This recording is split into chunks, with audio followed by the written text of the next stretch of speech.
ನಮಸ್ಕಾರ, ನೀವು ನೋಡ್ತಾ ಇದ್ದೀರಾ ನ್ಯೂಸ್ ಫಸ್ಟ್. ನಾನು ವಿದ್ಯಶ್ರೀ. ಈ ಕ್ಷಣದ ಪ್ರಮುಖ ಸುದ್ದಿಗಳನ್ನು ನೋಡ್ತಾ ಹೋಗೋಣ. ಅದಕ್ಕೂ ಮೊದಲು ಹೆಡ್ಲೈನ್ಸ್. ಕರ್ನೂಲು ಬಸ್ ದುರಂತಕ್ಕೆ ಬೈಕ್ ಸವಾರನ ನಿರ್ಲಕ್ಷ್ಯ ಕಾರಣ. ಅಪಘಾತಕ್ಕೂ 20 ನಿಮಿಷದ ಮುನ್ನದ ಸಿಸಿಟಿವಿ ದೃಶ್ಯ ಲಭ್ಯ. ಪೆಟ್ರೋಲ್ ಬಂಕ್ನಲ್ಲಿ ಹುಚ್ಚುಚ್ಚಾಗಿ ವರ್ತನೆ, ಕುಡಿದು ಬೈಕ್ ಚಲಾಯಿಸಿರುವ ಶಂಕೆ. ಸರಣಿ ಖಾಸಗಿ ಬಸ್ ದುರಂತದಿಂದ ಪ್ರಯಾಣಿಕರಿಗೆ ಪ್ರಾಣ ಸಂಕಟ. ಸೂಕ್ತ ಮುನ್ನೆಚ್ಚರಿಕಾ ಕ್ರಮಗಳನ್ನು ಪಾಲಿಸದೆ ಜನರ ಜೀವದ ಜೊತೆ ಬಸ್ ಮಾಲೀಕರ ಚೆಲ್ಲಾಟ. ಕರ್ನೂಲ್ ದುರಂತದಿಂದ ರಾಜ್ಯ ಸಾರಿಗೆ ಇಲಾಖೆಯು ಕಲಿಯಬೇಕಿದೆ ಪಾಠ. ಶಬರಿಮಲೆಯಲ್ಲಿ 4 ಕೆಜಿ ಚಿನ್ನ ಕಳ್ಳತನ ಪ್ರಕರಣದ ತನಿಖೆ. ಬಳ್ಳಾರಿಯ ರೋದ್ದಮ್ ಜ್ಯುವೆಲ್ಲರಿ ಶಾಪ್ ಮೇಲೆ ಎಸ್ಐಟಿ ದಾಳಿ. ಕದ್ದ ಚಿನ್ನದಲ್ಲಿ 476 ಗ್ರಾಂ ಖರೀದಿ ಮಾಡಿದ್ದ ಆರೋಪದಡಿ ಮಾಲೀಕ ಗೋವರ್ಧನ್ ವಿಚಾರಣೆ. ಕೇರಳ ಎಸ್ಐಟಿಯಿಂದ ಅರ್ಚಕ ಉನ್ನಿಕೃಷ್ಣನ್ ಬೆಂಗಳೂರಿನ ಮನೆಯಲ್ಲಿ ಶೋಧ. ಶ್ರೀರಾಂಪುರದ ಚೌಡೇಶ್ವರಿ ದೇವಸ್ಥಾನ ಬಳಿಯ ನಿವಾಸದಲ್ಲಿ ಪರಿಶೀಲನೆ. ಹಣ, ಚಿನ್ನಾಭರಣ, ಆಸ್ತಿಪತ್ರ ಸೇರಿ ಹಲವು ದಾಖಲೆಗಳ ಪರಿಶೀಲನೆ.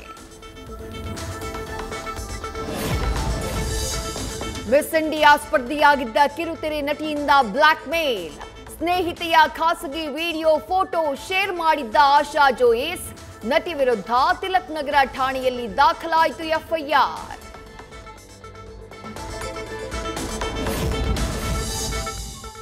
ನವೆಂಬರ್ ಕ್ರಾಂತಿ ಚರ್ಚೆಯ ನಡುವೆ ಸಿದ್ದರಾಮಯ್ಯ ಬಣ ಆಕ್ಟಿವ್. ಯಾರೆಷ್ಟೇ ಕಣಕ್ಕಿದ್ರು DK Shivakumar complete silent. High command ಶ್ರೀರಕ್ಷೆಯೇ ಕಾಪಾಡುತ್ತೆ ಅನ್ನೋ ಗೇಮ್ ಪ್ಲಾನ್. ಸತೀಶ್ ಜಾರಕಿಹೊಳಿಗೆ ಯತೀಂದ್ರ ಜೈಕಾರ. ಮುಂದೆ ಸಿಎಂ ಆಗುವ ಬಯಕೆಯಲ್ಲಿದ್ದ ಕೆಲ ಹಿರಿಯ ಸಚಿವರಿಗೆ ಬೇಸರ. ಸಿದ್ದರಾಮಯ್ಯ ಆಪ್ತ ಬಣದಲ್ಲಿರೋ ಪರಮೇಶ್ವರ್, ಎಂಬಿ ಪಾಟೀಲ್ ಮನಸ್ಸಲ್ಲೂ ಏನೋ ಒಂಥರ.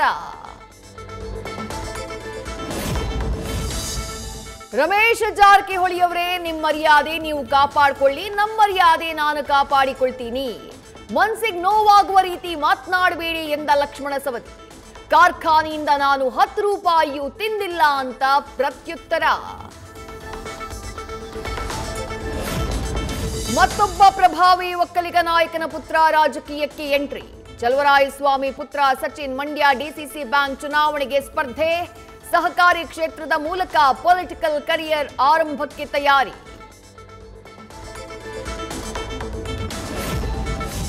ಮಂಡ್ಯದಲ್ಲಿ ಫ್ಯಾಕ್ಟರಿ ಮಾಡೋಕೆ ಸರ್ಕಾರ ಸಹಕರಿಸುತ್ತಿಲ್ಲ ಅನ್ನುವ ಆರೋಪ. ಕುಮಾರಸ್ವಾಮಿ ಮಾತಿಗೆ ಡಿಕೆ ಶಿವಕುಮಾರ್ ಕಡು ಕೋಪ. ನಾನೇ ಜಾಗ ಕೊಡ್ತೀನಿ, ಫ್ಯಾಕ್ಟರಿ ಮಾಡ್ಲಿ ಅಂತ ಡಿಕೆ ಪ್ರತಾಪ.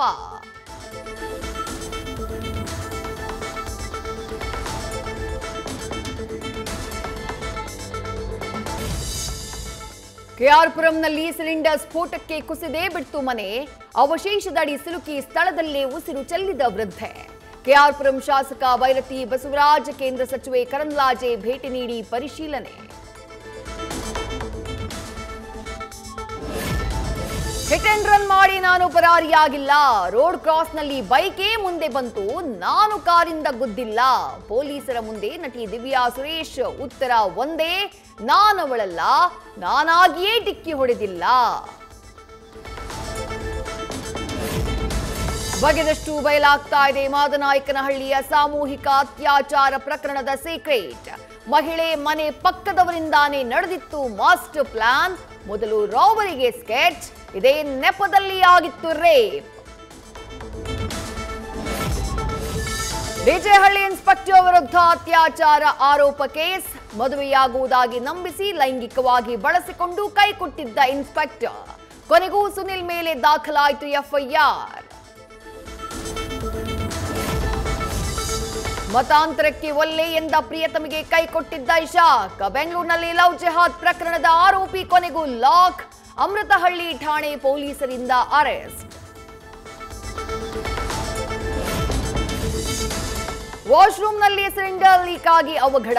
ಮೈಸೂರಿನ ಪಿರಿಯಾಪಟ್ಟಣದಲ್ಲಿ ಉಸಿರುಗಟ್ಟಿ ಅಕ್ಕ ತಂಗಿ ಸಾವು. ಆಸ್ಪತ್ರೆಗೆ ದಾಖಲು ಮಾಡುವಷ್ಟರಲ್ಲಿ ಇಬ್ಬರು ಕೊನೆಯುಸಿರು. 4 ತಿಂಗಳ ಹಿಂದೆ ನಡೆದಿದ್ದ ಸಿಆರ್ಪಿಎಫ್ ಯೋಧನ ಸಾವಿಗೆ ಹೊಸ ಟ್ವಿಸ್ಟ್. ಇದು ಸಹಜ ಸಾವಲ್ಲ, ಕೊಲೆ ಮಾಡಿದ್ದಾರೆ ಅಂತ ಮೃತ ಯೋಧನ ತಂದೆ ತಾಯಿ ಆರೋಪ.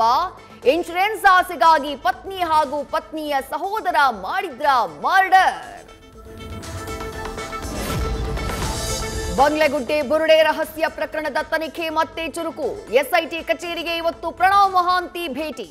ತನಿಖೆಯ ಪ್ರಗತಿ ಬಗ್ಗೆ ಪರಿಶೀಲನೆ, ಮುಂದಿನ ಹೆಜ್ಜೆಯ ಬಗ್ಗೆ ಅಧಿಕಾರಿಗಳಿಗೆ ನಿರ್ದೇಶನ. ವಿಜಯನಗರದಲ್ಲಿ ನಿರಂತರ ಮಳೆ, ಭರ್ತಿಯಾಯಿತು ಕೊಟ್ಟೂರು ಪಟ್ಟಣದ ಐತಿಹಾಸಿಕ ಕೆರೆ. ತುಂಬಿ ಹರಿತಾ ಇರೋ ನೀರು ಕಂಡು ಜನರಿಗೆ ಸಂತೋಷದ ಹೊಳೆ.